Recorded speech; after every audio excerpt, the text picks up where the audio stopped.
Revolutionary greetings, comrades. We hope you are doing okay wherever you are. I am Comrade Ngabuto Nicholas Mabena. Please like this video that you are recording, and please subscribe to this YouTube channel and circulate to your contacts so that we continue to share information. And thanks to those who alert us to some news in our media strategy, which we held during the week. We said it is important that we go back to our core values, that is to say, all the basics, that we monitor the media every morning on what the media reports on, so that we are able to understand what the media out there is saying, and if there is need to respond, we need to do so.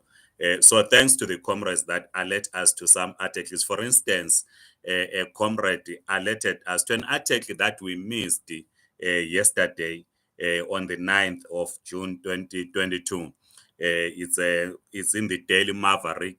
This article says a High Court judge finds spousal visa rules unconstitutional. So a comrade sent to me this morning. So we will certainly improve. We're putting yesterday in the office a media commission that should be up to speed in terms of monitoring the media so that we don't miss out.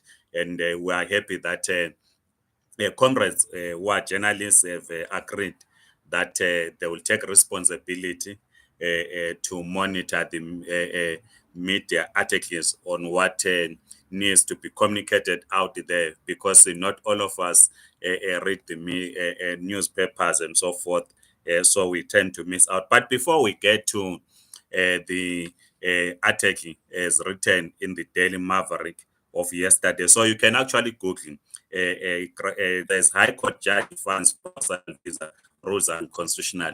But before we discuss that, let's get to Zimbabwe on what has been happening in the past week. Uh, um, Something of interest mainly to the Zimbabwean diaspora community, and possible to Zimbabweans that are inside Zimbabwe that are following this YouTube channel. Former Minister of Public Service, Labor and Social Welfare was found, that's Patronella Kagonye, was minister up to 2018, was found guilty for stealing 20 laptops meant for schools in her constituency. The article also appeared yesterday. Yeah, her constituency is Goromonzi South in Mashonaland East Province. According to the article, the sentence should have been yesterday.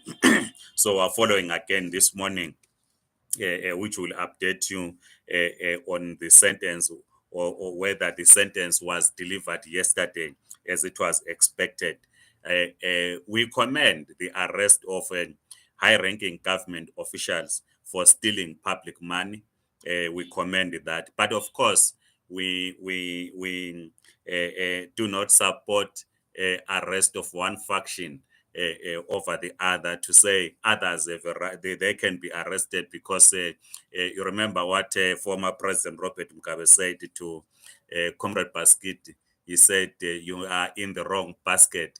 And if you find yourself in the wrong basket, you then get arrested. And those that are in the correct basket do not get arrested. So issued the arrest of officials, those that still steal public funds, be it laptops in this case, be it mechanization inputs, be it any from the Reserve Bank and so forth, as we've always said, everyone should be arrested without any fear or favor. So it should not be selective. But we are following on this story, on the judgment, on what the judgment was, I mean, the sentencing, because she was found guilty. Patronella Kagonye, former minister in Zimbabwe of Public Service, Labor and Social Welfare, from Goromonzi South, Mashonaland East.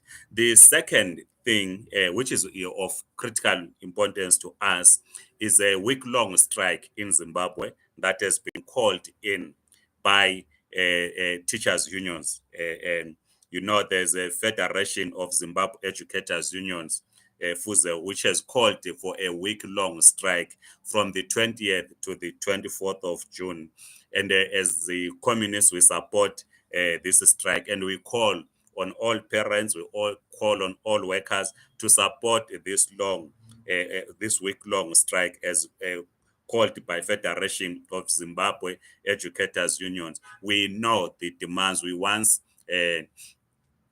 interviewed in this YouTube channel the president of Amalgamated Rural Teachers Union of Zimbabwe, Comrade Obed. We spoke about the challenges that teachers are going through. Because all of us have kids that are starting in Zimbabwe, teachers are underpaid. There was an agreement some years back that they should be paid in US dollars. That did not happen. So we support the call, and we also support the unity shown by the different unions in the education sector. So the affiliates of the Federation of Zimbabwe Educators Unions are Progressive Teachers Union of Zimbabwe, PTUZ. Comrade Majongwe, who leads this union. There is Amalgamated Rural Teachers Union, Amalgamated Rural Teachers Union of Zimbabwe, ATUZ, which is part of a federation of Zimbabwe Educators Union, part of this federation. Comrade Obed, whom we interviewed here. There is a Educators Union of Zimbabwe. They are also an affiliate, and the last one is Professional Educators Union of Zimbabwe. So we support this unity of the workers. That we must work together. We must build unity within the working class. We need to build unity amongst workers in Zimbabwe. We must continue to mobilize even those that are not or those that are in the informal sector. As you would know, that some few years back, the International Labour Organization resolved that workers in the informal sector should also affiliate to unions. And the Zimbabwe Congress of Trade Unions took that resolution as implementing that resolution that workers in the informal sector should join trade unions. So this is why we call on the unit of the working class in Zimbabwe and across the globe. So all of us as progressive forces, let us support this week-long strike convened by the Federation of Zimbabwe Educators Unions and its affiliates, which will take place on the 20th to the 24th of June 2022. We know that when civil service servants take to the streets demanding better wages, demanding a living wage, they are quickly donated to opposition political parties. They get accused of trying to or advancing the regime change agenda. This is not the case. These are workers. They might belong to political parties as individuals. It is their right, because the Constitution of Zimbabwe gives them a right to belong to any political party of their choice. But this is about bread and butter issues. They are not advancing the agenda of any political formation. They are advancing the agenda of the workers that they represent, who are underpaid. Then there is a case of the Twaga's Republic Party 9 that were found guilty in the Bulawayo courts.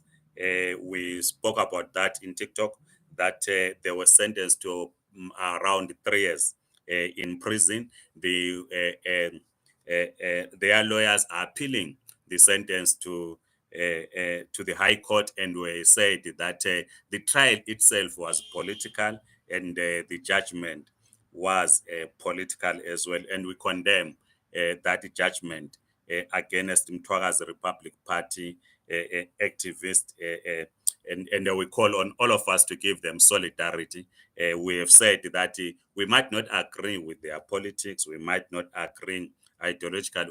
When I said we might not agree with their politics, then another comrade wrote to me, said, "No, Comrade Mapena, remove that, don't say we might not agree." It's important that we state this. that yes, we do not agree with their politics. We might not agree with their ideology, but if an injustice is committed, we must support the weak. As communists, we support the weak against the powerful. That's our approach. So the state has used its machinery to imprison unjustly the members of MRP9, and we condemn such. Let's then get to the article I started talking about from Daily Maverick. A High Court judge finds spousal visa rules unconstitutional. He says, I just read here, says, quote, foreign parents of South African children should be allowed to remain in the country even if their relationship with their spouse ends, close quote. Yesterday in the office, with some people from Zimbabwe, comrades that came, the children with the South Africans, they are no longer in a relationship. I remember one child is about 16 years old now. The parents do not qualify to move to other visas. And the question that they were asking was, what does it mean? Can they apply under their children, even though they are no longer in a relationship with their partners? Were unable to respond to that question yesterday. And there are many that are asking, as someone will say, Comrade Mapena, I have a child with a South African woman or with a South African man who are no longer in a relationship. Can I apply for a visa under the child? And you remember that in one video, I can't remember when, but we said that if we have the custody of the child and the child is a minor, the advice that we got from Home Affairs head office from one of the directors was that if you have custody of the child, you take the child to Zimbabwe. It is when the child becomes major whether the child would want to become a South African. And the advice that we're getting was that you cannot apply for a visa on the basis that you have a child with a South African. But here, the court judgment, which of course our lawyers will assist in explaining in what it means to holders of ZEP and other migrants who have children with South African citizens, and they are no longer in a relationship. So let me just read here a bit. A judgment by the Western Cape High Court means that foreigners who are parents and caregivers of South African children will be allowed to remain in the country after their relationships with their South African spouses come to an end. Judge Mark Shear has ruled that certain provisions of the Immigration Act and its regulations are unconstitutional. Among the applicants in the case before him were a 47-year-old German woman who is a mother of two, a French banker who has become his three children's sole guardian after his wife abandoned them, a British company executive, a Kenyan media researcher, and a Swiss carpenter. Continues says all had been residing and working in South Africa on spousal visas, which has been extended from time to time, but were no longer valid because of the termination of their relationships. Close quote.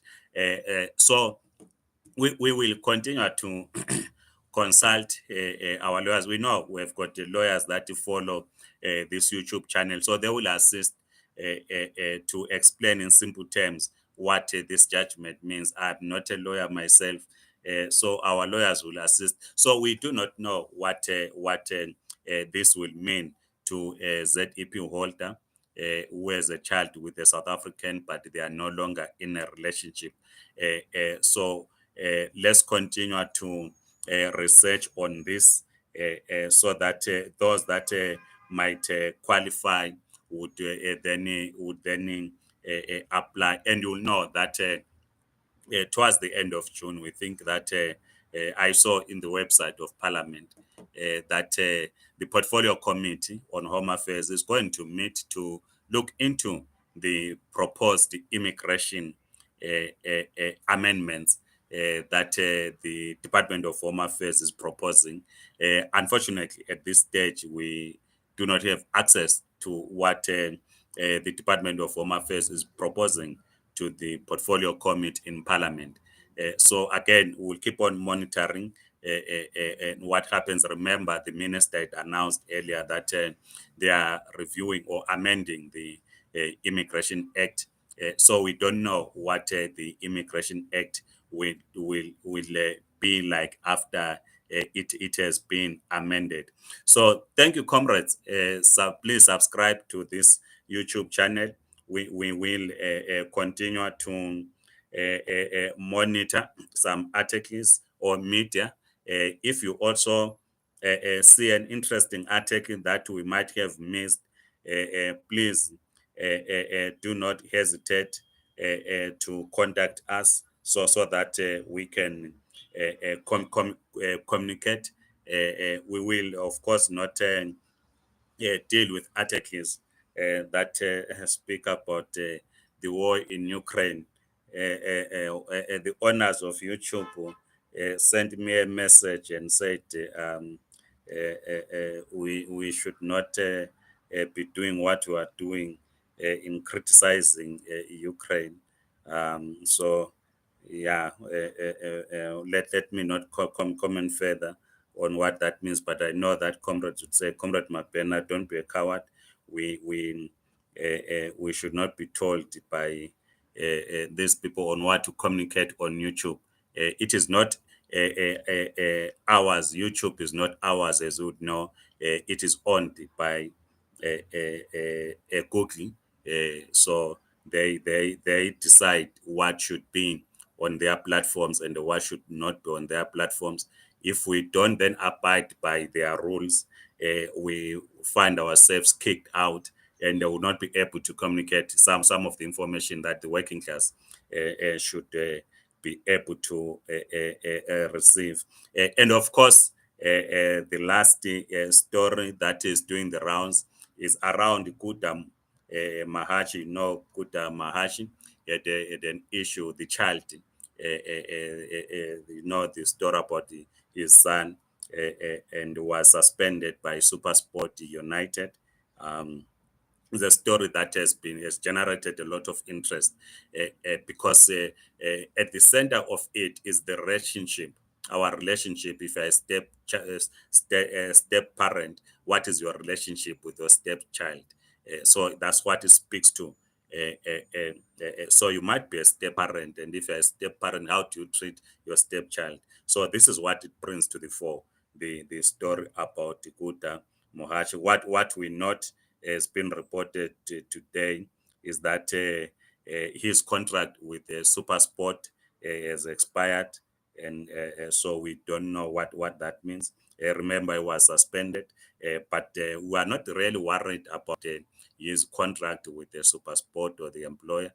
We are more worried about this societal question of how, if you are a step parent, what's your relationship with your children? Do you treat them as your own children, or you treat them differently? And of course, as I conclude, uh, uh, uh, there have been comrades have been debating on social media, which of course I found it offensive, but people have their democratic right because of what is happening in our country, Zimbabwe.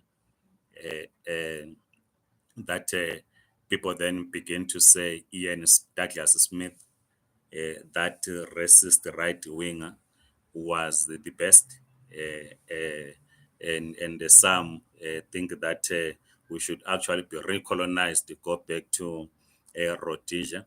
It's sad. It's actually sad. When I read comments by some people, let me not call them comrades, but by some people who sing the praises of Ian Douglas Smith, is said. Of course, they are drawing parallels between him, the former president Robert Mugabe, and the president Emerson Mnangagwa. I will not get to a stage where I praise Ian Douglas Smith. He died as a racist, a right winger. Yes, he was able to build an economy which was built along racial lines. But there's nothing good to write about Ian Douglas Smith. Comrades, thank you so much. I know on this one, some of you have your own views. Just like I've heard in South Africa, some people, not comrades, some people saying that apartheid was better compared to democratic South Africa. Again, it's a set. It's a set. And when you are a governing party or a ruling party, when citizens begin to compare you to an apartheid regime or a Smith regime, it's said. So, comrades, otherwise, have a great week. Remember, subscribe to this YouTube channel. Please share this video to your contacts so that you continue to engage. Otherwise, goodbye, comrades.